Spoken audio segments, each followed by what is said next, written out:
안녕하세요. 저는 서울 종로에 거주 중인 30대 중후반 여성입니다. 제가 이렇게 사연을 보낸 이유는 얼마 전 겪은 일을 여러분들에게 들려드리고 싶어서예요. 몇 달 전 다시는 마주치고 싶지 않은 인간을 보고 말았습니다. 그 사람은 바로 제 고모예요. 고모는 부모 없이 고아가 된 저를 길러주신 분입니다. 그리고 저는 성인이 되고 나서 고모 가족에게 복수했어요. 부모 대신 길러준 분들에게 복수라니. 이게 무슨 일인가?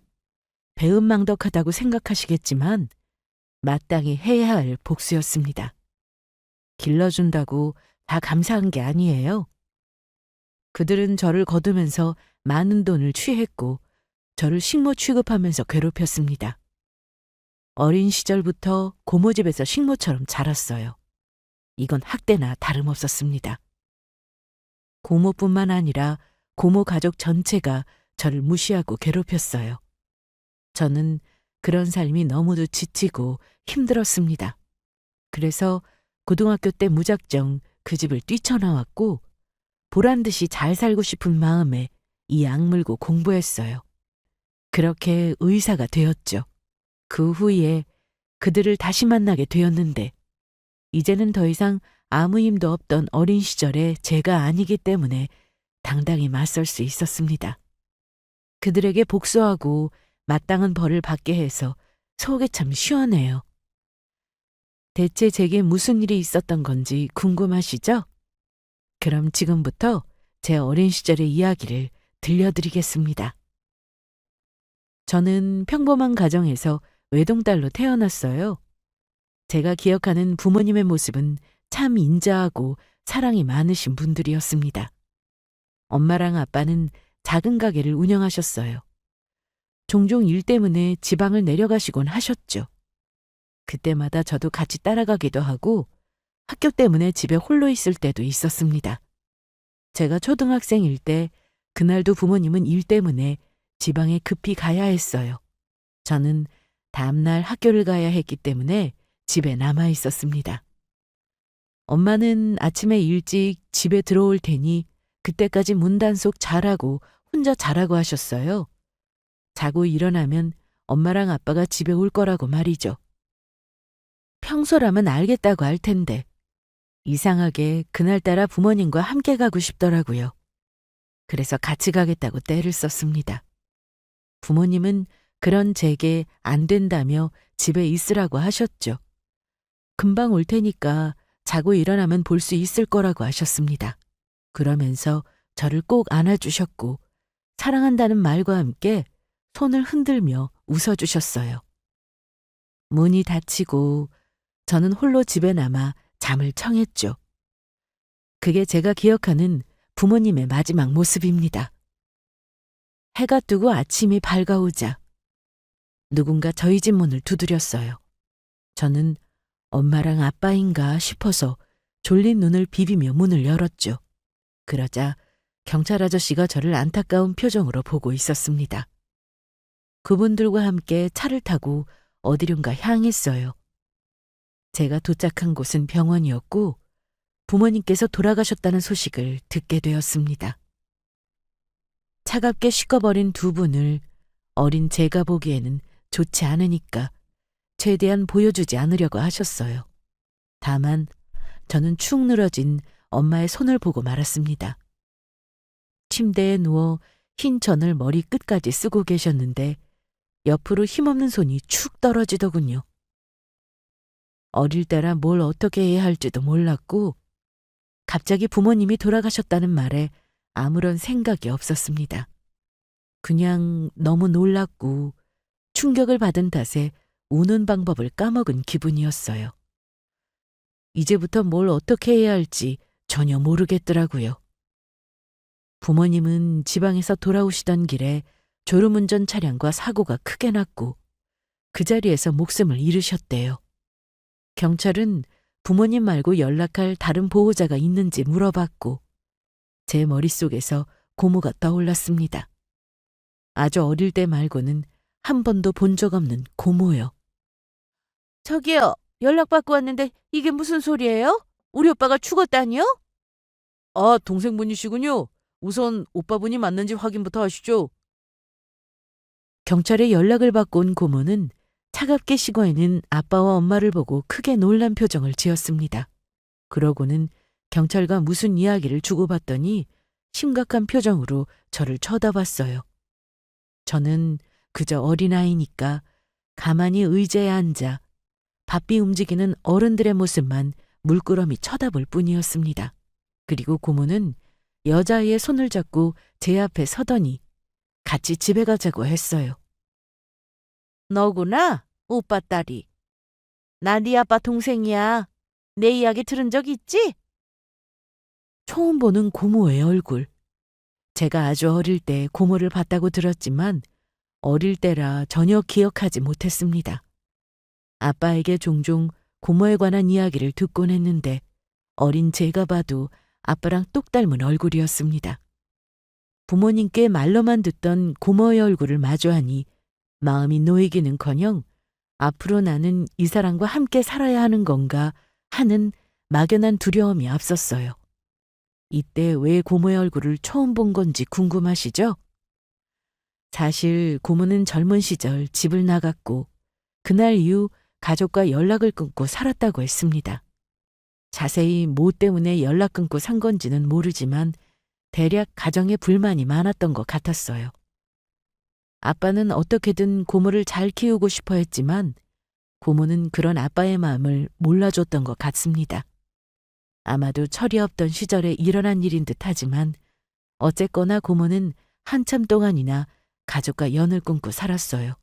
그리고 가족들 몰래 고모부와 결혼해서 가정을 이루었고요. 아직도 기억합니다. 고모의 소식을 듣고 몹시 서운해하며 씁쓸해했던 아빠의 얼굴을요. 그래도 아빠는 고모를 단 한 번도 미워하지 않으셨어요. 언젠가는 다시 가족의 품으로 돌아올 거라고 하나뿐인 동생이라 늘 안타까워하셨고 그리워하셨는데 아빠가 돌아가시고 난 뒤에야 고모는 아빠를 찾아왔습니다. 그러니 막연한 두려움과 낯설음이 앞서는 건 당연했어요. 저는 고모에 대한 기억이 단 하나도 없으니까요. 하루아침에 부모님을 잃고 고아가 됐습니다. 고모가 없다면 저는 영락없이 보육원 시설에 맡겨졌겠죠. 고모는 부모님 대신해서 저를 거두겠다고 하셨고 그렇게 그날 이후 고모네 가족과 살게 됐어요. 부모님 장례식 때 모두들 구슬프게 울었습니다. 저도 부모님의 영정사진을 보고 나서야 처음으로 울음을 터뜨렸어요. 이제 다시는 부모님을 볼 수 없다는 생각에 너무도 슬펐습니다. 여기저기서 들리던 사람들이 곡소리를 듣고 나서야 아, 정말 부모님이 돌아가셨구나. 그제야 실감이 나더라고요. 그러나 고모네 식구들은 그 누구도 슬퍼하지 않았습니다. 그때부터 제 앞날을 예감했던 것 같아요. 문상 온 사람 모두가 슬퍼하며 우는데 정작 피를 나눈 고모를 단 한 방울의 눈물도 흘리지 않았으니까요. 조금도 슬퍼하지 않았습니다. 생판 모르는 사람이 죽은 것처럼 아무렇지 않아 했어요. 보육원에 가는 것도 싫었지만 고모네 가족과 함께 사는 것도 달갑지 않았습니다. 그러나 제게는 어떠한 선택권도 없었어요. 그래도 고모는 아빠의 동생이고 고모의 얼굴에서 아빠가 보였기 때문에 조금이라도 위안을 얻고자 고모네 집에 들어가게 됐습니다. 그리고 그날부터 저는 고모네 식구들에게 식모 취급받으며 자랐어요. 아, 너 내가 숙제 제대로 해놓으라고 했지? 내 말이 우스워? 아유, 아침부터 웬 소란이야. 엄마 쟤 좀 봐. 내가 숙제 제대로 해놓으라고 했는데 대충 해놨어. 쟤 때문에 나 점수 적게 받으면 어떡해. 뭐? 야, 너는 왜 숙제를 똑바로 안 해놔서 제 심기를 건드려? 가만히 있어봐. 너 설거지 아직 다 안 했어? 깨끗하게 닦아놓으라고 한 게 언제인데 아직도 저 모양이야. 방 청소랑 빨래 다 하고 하려고 했는데. 하루 종일 청소하고 빨래할 거야? 이게 아주 느려 터져가지고. 너 나 열받게 하려고 작정했지? 공짜로 먹여주고 재워주면 일이라도 빠릿빠릿하게 똑바로 해야 할 거 아니야? 너 이런 식이면 앞으로 밥 없을 줄 알아? 아유, 저거 아주 괜히 데려왔어. 짜증나게 이게 뭐야? 아이, 시끄럽게 왜 이렇게 소리를 질러? 그만하고, 야! 너 가서 얼른 내 담배나 좀 사와. 거스름돈 잘 챙겨오고. 저는 이때 고작 초등학생이었습니다. 어른의 보호를 받아야 할 나이에 고모네 식구들 수발을 들어야 했어요. 그렇지 않으면 늦은 밤 내복만 입고 쫓겨나거나 밥을 굶기 일쑤였습니다. 학교 갔다 오면 고모가 시키는 대로 집안일을 해야 했고 고모부의 심부름도 늘 도맡아서 했어요. 거기다 고모의 딸 숙제까지 전부 제 몫이었습니다. 고사리 같은 손에 물집과 상처가 가득해져 갔어요. 어린 나이에 청소부터 밥 차리는 것까지 온갖 잡일을 다 해야만 했습니다. 그래야만 겨우 이 집안에 붙어 있을 수 있었어요. 이때는 아무 걱정 없이 웃고 노는 게 최고의 낙인데 저는 하루하루가 걱정이고 두려웠습니다. 다가오는 내일이 막막했죠. 다른 사람들은 어린 시절의 제 이야기를 듣고 나면 왜 도망치지 않았냐고, 뭐하러 그런 학대를 당하며 그곳에 있었냐고 묻곤 합니다. 저라고 그곳에 있고 싶었을까요? 가능하다면 저도 도망치고 싶었습니다. 그러나 어린아이가 무슨 힘이 있었겠어요? 주변엔 도움 청할 곳도 없고 그렇다고 도망칠 곳 또한 없었습니다. 어린아이에게는 아무런 힘이 없었어요. 그때는 핸드폰도 없어서 학대하는 증거를 녹음할 수도 없었습니다. 가진 거 하나 없는 어린아이가 무슨 수로 그 고난을 헤쳐나갈 수 있었겠어요. 한 번은 고모에게 그냥 보육원에 가겠다고 했더니 돌아오는 건 폭력뿐이었습니다. 여러 차례 뺨을 맞으며 친고모가 두 눈 시퍼렇게 뜨고 살아있는데 가긴 어딜 가냐고 혼났어요. 참 지독했던 게 다른 사람들은 고모네 가족을 천사로 봤다는 거예요. 고아가 된 조카를 걷어주는 착한 부부로 잘 포장돼서 주변 사람들이 좋게 봤습니다. 그도 그럴 것이 사람들 눈을 되게 의식했어요. 사람들이 있을 때는 세상 인자하고 착한 사람인 것처럼 제게 잘해줬습니다. 보는 눈이 없으면 그제야 본 모습을 드러냈고요. 그러니 도망칠 궁리를 해도 실현되기가 쉽지 않았습니다. 사람들에게 도움을 청하는 것도 어려웠고요. 다들 믿어주지 않았으니 말이죠. 제가 학대를 당하고 있다고 해도 고모는 아이가 부모를 잃고 정신적인 충격을 크게 받아서 헛소리를 한다며 둘러댔습니다. 보이기식으로 끔찍하게 조카를 챙기는 척 연기하니까 누가 의심했겠어요? 고모 말대로 정말 아이가 충격을 크게 받아서 헛소리하고 많이 예민한가 보다 했겠죠. 그래서 도망치기는 소용없는 짓이었습니다. 꼼짝없이 계속되는 학대 속에서 자랐어요. 그리고 그런 환경 속에서도 공부를 끝까지 포기하지 않았습니다.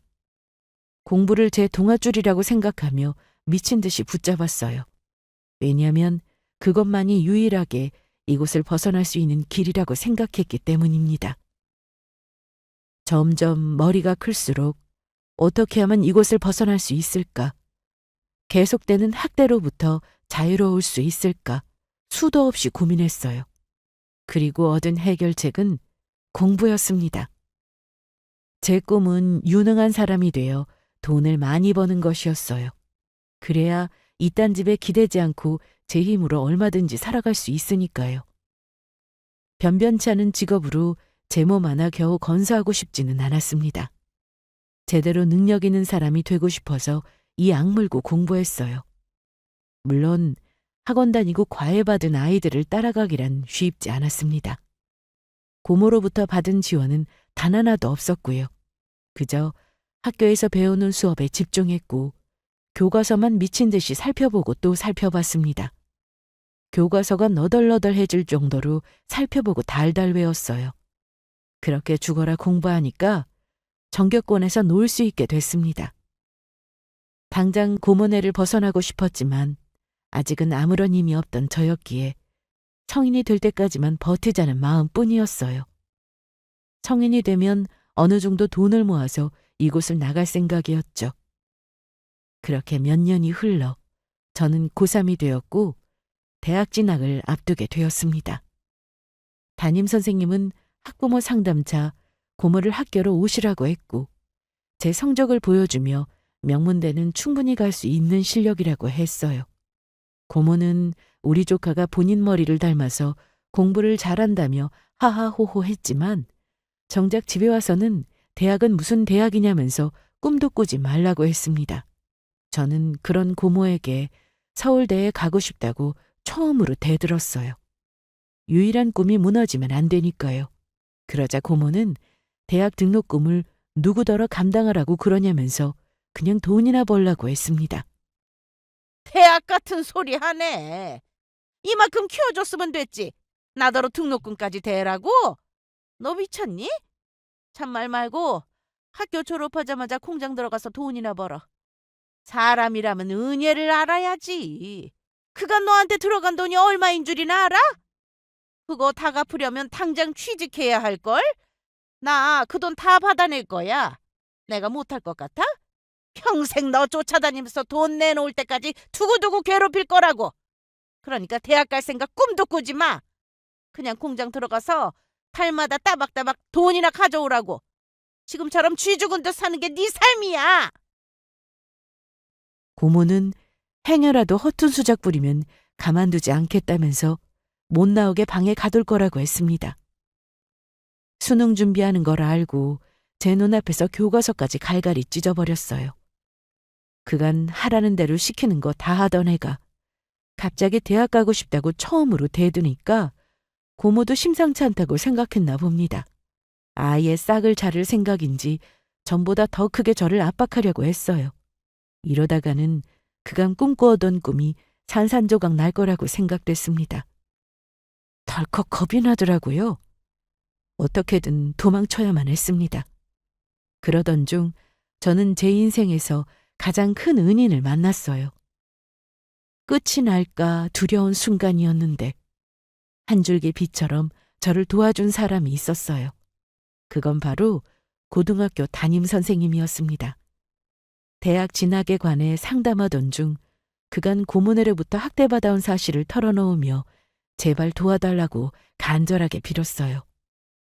처음에는 믿기 어려워하셨지만 계속되는 제 이야기에 귀를 기울여 주셨고 유일하게 제 말을 믿어주셨습니다. 저는 울면서 제대로 꿈 한번 펼쳐보지 못한 채 죽을 때까지 고모네 가족에게 시달려야 할지도 모른다고 했어요. 그러니 제발 저를 모른 척하지 말아달라고 도와달라고 했습니다. 저는 아직 힘이 없어서 뭘 어떻게 해야 할지 모르겠다고 막막하다고 했어요. 그러자 선생님은 사회기관에 연계해서 도와줄 수 있는지 알아봐 주신다고 했고 학대당하는 증거가 있으면 좋을 것 같다고 하셨어요. 본인은 제 이야기를 믿지만 다른 사람들은 증거로 판단하려고 할 거라고 했죠. 이때 당시 저는 흔한 핸드폰 하나 없었습니다. 혹시 모를 일을 예방하고자 고모가 핸드폰을 안 사줬거든요. 그래서 선생님은 녹음기를 하나 구해서 제게 건네주셨고 고모네 가족이 저를 학대하는 증거를 얻으라고 하셨습니다. 저는 녹음기를 몰래 숨겨놓고 녹음하려고 시도했지만 눈치 빠른 고모에게 딱 걸리고 말았어요. 이런 건 어디서 구했냐고 따지길래 아르바이트에서 샀다고 했더니 그럴 돈이 있으면 본인한테 줄 생각을 해야지 이딴 거 왜 사냐고 난리쳤습니다. 증거 얻어서 본인들 신고하려고 했냐고. 네가 이런다고 자신들한테 벗어날 수 있을 거라고 생각하냐면서 마구 때렸어요. 만신차이가 된 얼굴로 학교도 못 가고 방 안에만 갇혀 있었습니다. 고모는 잘못했으면 그의 합당한 벌을 받아야 한다면서 밥은커녕 물 한 모금도 안 줬어요. 아무런 연락도 없이 학교를 안 가니까 선생님이 집으로 찾아오셨고 고모는 애가 아파서 못 갔다며 뻔뻔하게 연기했습니다. 선생님은 얼마나 아픈지 직접 보고 싶다고 하셨지만 고모는 끝까지 저를 보여주려 하지 않았어요. 얼굴에 든 멍과 상처가 다 낫지 않았을 때라서 보여주기 곤란했었거든요. 결국 선생님은 집으로 돌아가야만 했고 며칠 후 저는 상처가 다 나아서 겨우 학교에 갈 수 있었습니다. 그리고 학교에 가자마자 선생님께 있었던 일을 전부 이야기했고 선생님은 아무래도 안 되겠다면서 그냥 그 집을 나오라고 하셨어요. 본인이 지낼 곳을 마련해 주겠다고 하셨죠. 그 집을 나오라고요? 그래, 당장 나와. 계속 거기 있다가는 큰일 나겠어. 지낼 곳은 어떻게든 선생님이 마련해 볼 테니까 우선 필요한 집만 챙겨서 얼른 나와. 처음이었습니다. 제 말을 믿어주고 적극적으로 도와준 사람은 저는 선생님의 말씀처럼 필요한 집만 챙겨서 학교에 등원하는 척 그 집을 빠져나왔습니다. 그리고 그날부터 선생님의 집에서 함께 지냈어요. 제가 없어지자 고문의 집은 발칵 뒤집혔고 학교에 찾아와서 저를 찾으려고 난리쳤지만 그때마다 선생님은 저를 숨겨주며 모른 척 해주셨습니다. 선생님 덕분에 수능까지 무사히 볼 수 있었어요. 감사한 마음에 아르바이트에서 번 돈을 선생님께 드렸습니다. 정말 감사하다고 나중에 제대로 된 직장 얻고 돈 많이 벌면 그때는 이 은혜는 잊지 않고 제대로 갚겠다고 했습니다. 그러자 선생님은 제자가 곤경에 처했는데 모른 척하는 선생님이 어디 있겠냐면서 제게 다시 돈을 돌려주시며 보란 듯이 성공하라고 응원해 주셨습니다. 고등학교 졸업할 때까지 계속해서 선생님 집에 머물렀어요. 그리고 성인이 되고 의대에 합격했을 때 선생님은 500만 원을 주며 학교 근처로 지낼 곳을 알아보라고 하셨습니다. 그냥 주는 거 아니고 빌려주는 거니까 나중에 꼭 성공해서 갚으라고 하셨어요. 정말 좋으신 분이죠? 저는 선생님 때문에 진짜 성공할 수 있었습니다. 선생님이 아니었다면 그 지옥 같은 집에서 빠져나오기 쉽지 않았을 거예요.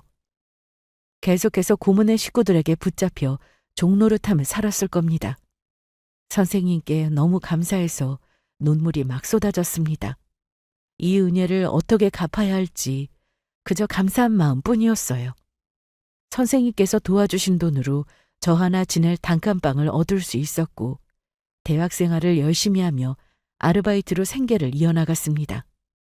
등록금이 없던 저는 공부가 유일한 답이었어요. 아르바이트로 어찌어찌 생활비를 마련한다고 해도 등록금은 어려웠습니다. 그러니 공부를 잘해서 장학금을 받아야만 했어요. 잠도 안 자고 밥도 거르며 미친 듯이 일하고 공부만 했습니다. 공부는 이 세상에 살아남으려고 버둥거리는 저의 발악과도 같았어요. 그렇게 대학 시절 내내 장학금 한번 놓치지 않았고 동기생들에게 독종이라는 말을 들으며 살아남았습니다. 그리고 저는 어엿한 의사가 되었죠.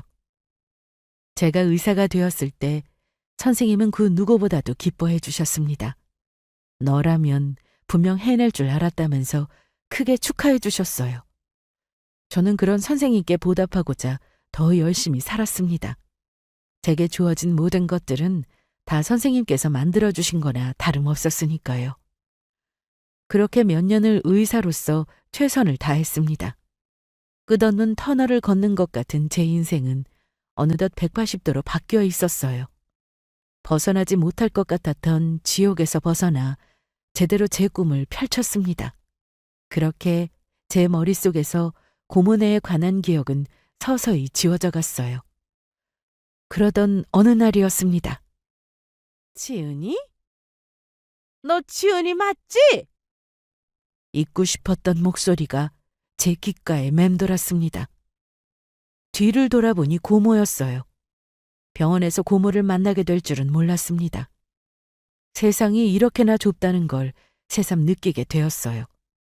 고모의 얼굴을 딱 보자마자 저는 그대로 얼어붙고 말았습니다. 고모는 저를 머리끝부터 발끝까지 훑어보더니 드디어 찾았다는 표정을 지으며 활짝 웃더군요. 여기서 다 만나네? 내가 너 찾는다고 얼마나 개고생했는 줄 알아? 감히 도망을 쳐? 여긴 어떻게 알고 왔어요? 어떻게 알긴. 우연히 병원에 왔다가 널 한눈에 알아본 거지. 처음에는 의사 가운을 입고 있길래 긴가민가 했어. 그런데 아무리 봐도 네가 맞더라고. 대체 어떻게 된 거야? 네가 무슨 수로 의사가 됐냐 이 말이야. 저 바빠요. 이만 가볼게요. 가긴 어딜 가. 내 말 아직 안 끝났어. 언제 한번 우리 집으로 와. 우리 사이에 정사는 꽤 남았잖아. 네가 무슨 수로 의사가 됐는지 그건 중요하지 않아. 의사가 됐다는 게 중요한 거지. 의사면 돈 많이 벌 거 아니야. 그렇지? 고모는 안 그래도 요즘 돈 나올 구멍이 없어서 먹고 사는 게 힘들었는데 저를 만나 참 다행이라고 했습니다. 하늘은 본인을 버리지 않았다면서 힘들 때마다 제가 돈을 물어다 줬다고 했어요. 그러면서 키워준 은혜를 돈으로 갚으라고 했죠.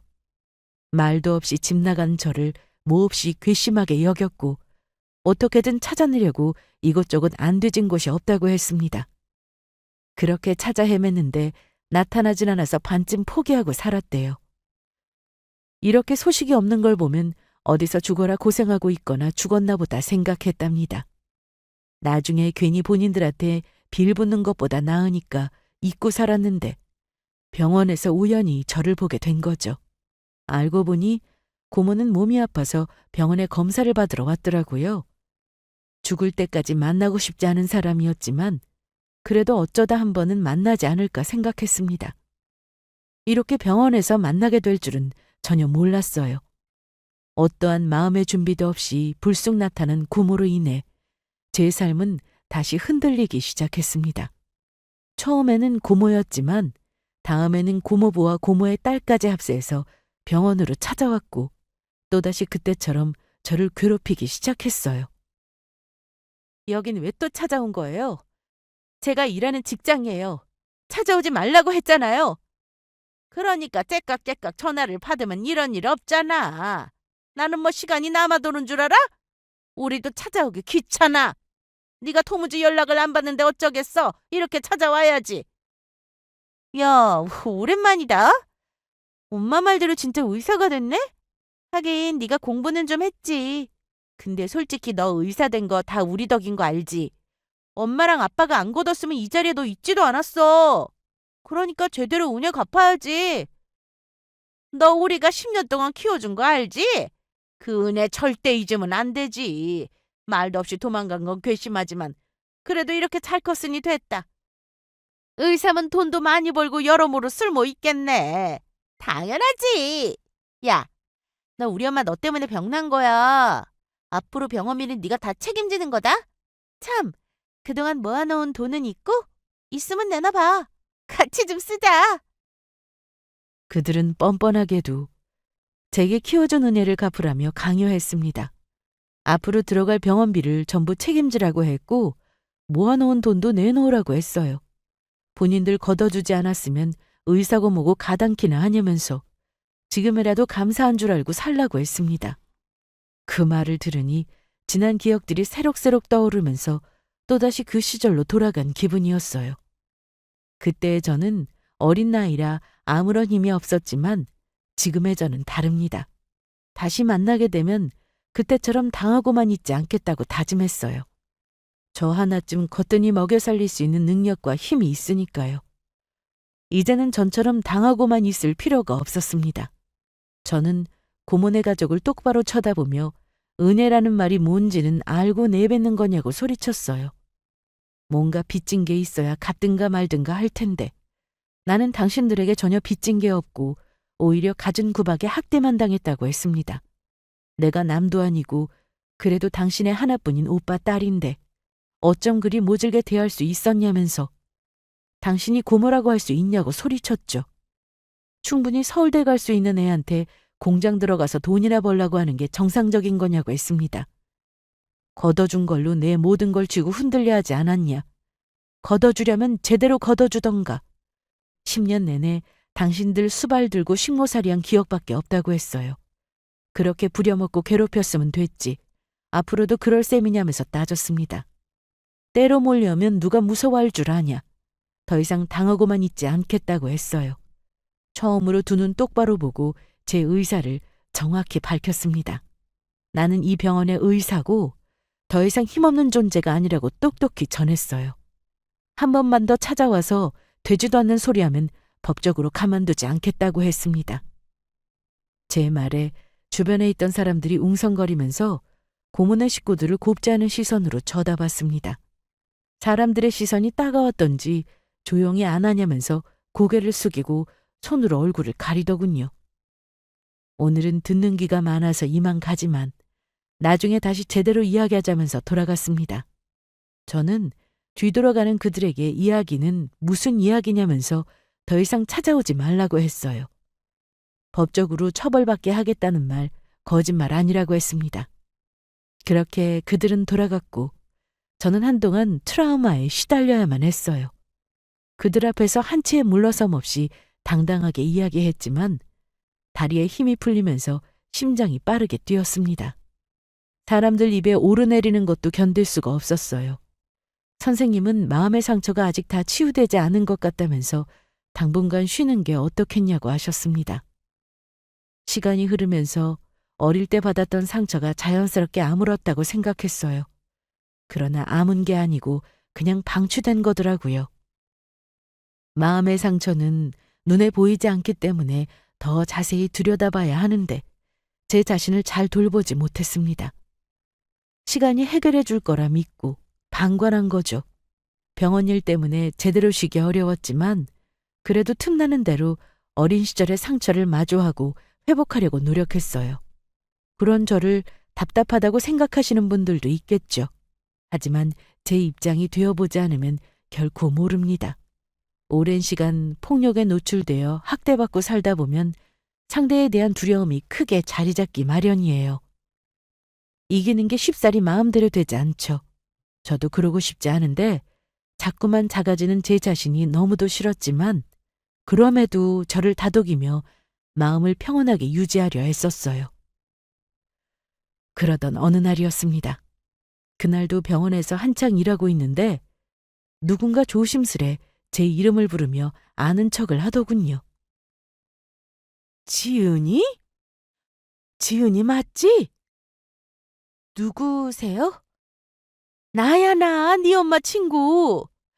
나 기억 못하겠어? 하긴 너 어릴 때라 기억이 잘 안 나겠구나.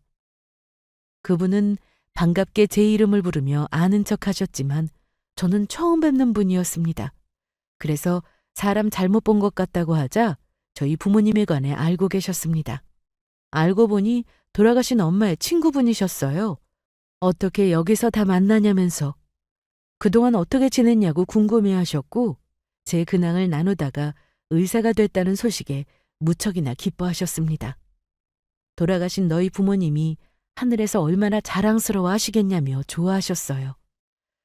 의사가 되려면 돈이 이만저만한 이게 많이 들어갔을 텐데 그래도 부모님이 물려주신 돈이 있어서 그 돈으로 의사 된 거 아니냐고 다행이라고 하셨습니다. 그 말에 저는 깜짝 놀라며 물려주신 돈이란 게 뭐냐며 되물었어요. 제가 알지 못하는 이야기에 당황스러워하자 아줌마는 정말 모르냐는 표정으로 고모한테 못 들은 거 없냐고 하더니 부모님이 제게 보험금을 남겨주셨다고 했어요. 저는 전혀 들은 게 없는데 말이죠. 알고 보니 아줌마는 보험 설계사였는데 엄마가 살아계실 때 보험 하나만 들어달라고 부탁을 하셨대요. 엄마는 친구가 부탁하니까 알겠다면서 사망보험을 들어주겠다고 했습니다. 그리고 몇 년 후 엄마가 돌아가시고 나서 사망보험금이 제 앞으로 나왔는데 미성년자라서 보호자인 고모에게로 넘어갔대요. 아줌마는 오래된 일이라 정확하지는 않지만 금액이 꽤 컸다고 하셨습니다. 그 말에 저는 엄청난 충격을 받게 되었고 그와 동시에 분노했어요. 부모님의 보험금을 받아놓고 제게 은혜를 갚으라며 돈을 갈취하려고 했다는 생각에 참을 수 없이 화가 났습니다. 어떻게 사람이 그럴 수 있나. 아빠는 하나뿐인 동생이라며 고모를 얼마나 끔찍하게 생각하셨는데 고모는 어쩜 아빠한테 이럴 수 있나. 도저히 용서가 안 되더라고요. 더 이상 내 앞에만 나타나지 않으면 된다고 생각했는데 비밀을 알게 된 이상 그냥 넘어갈 수 없는 문제였습니다. 저는 당장 변호사를 찾아가서 이 문제를 상담받았고 법적으로 조치를 취할 수 있다는 답변을 받았어요. 그리고 아주 오랜만에 지긋지긋했던 고모네 집으로 향했습니다. 제 방문에 고모는 제 발로 잘도 찾아왔다는 표정을 지었어요. 갑자기 말도 없이 어쩐 일이냐고 하면서 잘 됐다고, 안 그래도 조용한 곳에서 따로 이야기하고 싶었는데 아주 잘 왔다면서 저번에 못다한 이야기를 하자고 하시더군요. 그래서 제가 먼저 선수를 쳤습니다. 그 이야기를 하기 전에 정리할 건 정리하고 넘어가야 하지 않겠냐고 했어요. 고모 앞으로 손을 내밀고 부모님이 남겨주신 보험금을 달라고 했습니다. 그러자 깜짝 놀란 표정으로 보험금은 무슨 보험금이냐고 오리발을 내밀더군요. 다 알고 왔으니 모르는 척 그만 잡았대요. 보험금 지급한 거 확인시켜줄 증인까지 있으니까. 증인? 증인이라는 말에 고모는 재발저린 표정을 지었습니다. 저는 병원에서 우연히 엄마 친구를 만났다고 했어요. 그리고 그 친구분이 엄마에게 사망보험금을 판매한 보험 설계사였다고 했죠. 그 앞으로 나온 보험금이 꽤 크다고 말했어요. 당장 내놓을 거라고 했습니다.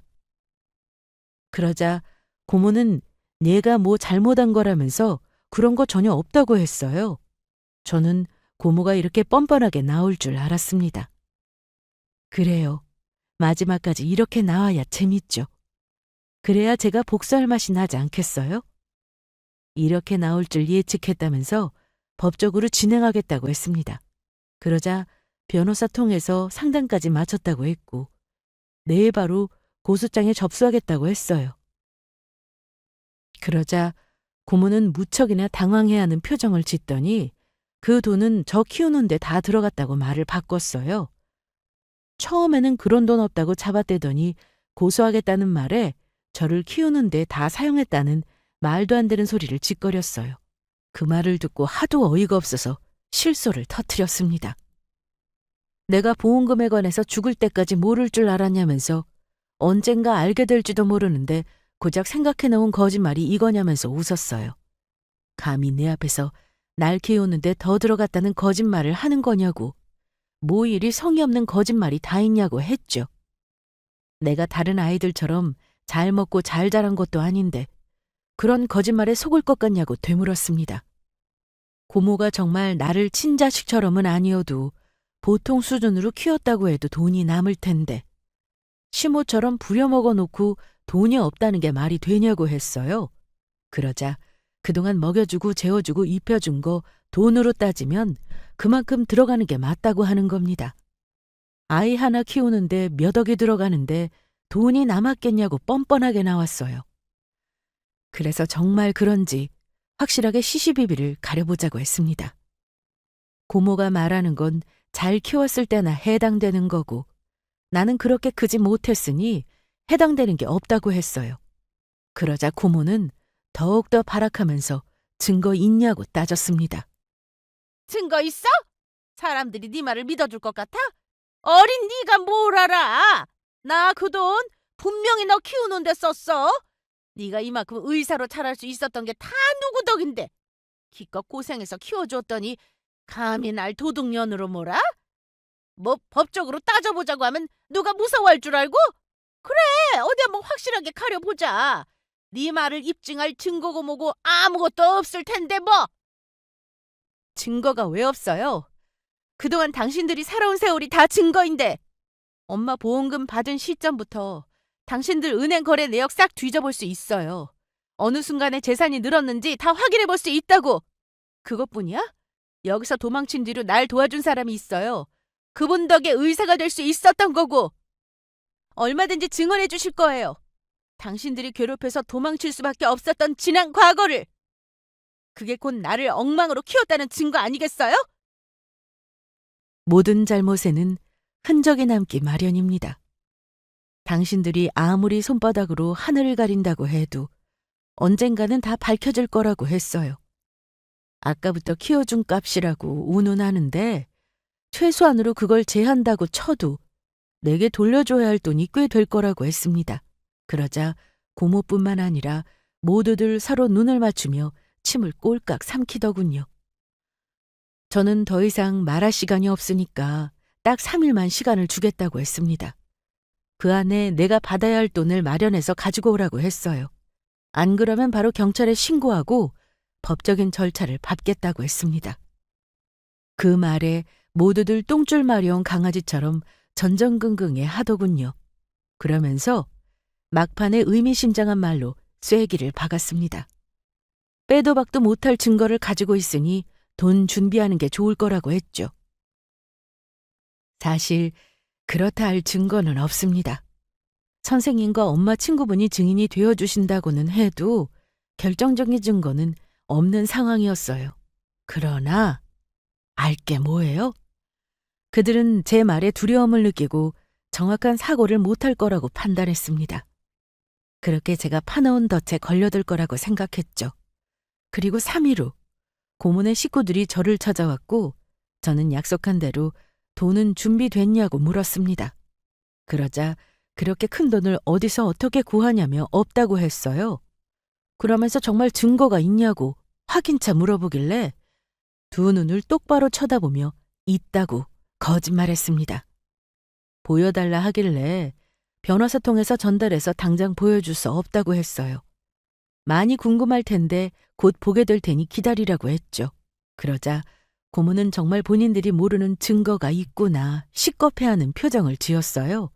그러면서 그렇게 큰 돈이 어디 있냐고 처음으로 제 앞에서 우는 소리를 해댔습니다. 드디어 제가 뿌린 미끼를 물더라고요. 저는 그런 고모를 깔보며 이렇게 말했어요. 솔직히 지금 그 돈 없다고 해서 큰일 나는 것도 아니다. 나는 능력 있는 사람이고 충분히 벌 만큼 벌고 있다고 했어요. 그러면서 돈 대신 다른 방법으로 퉁칠 수 있게 해주겠다고 했습니다. 그게 뭐냐고 묻길래 진심 어린 사과를 받고 싶다고 했어요. 고모와 고모부 그리고 고모의 딸이 전부 제 앞에서 무릎 꿇고 잘못을 실토하면서 용서를 구하면 그깟 보험금 그냥 없는 셈 치고 살겠다고 했습니다.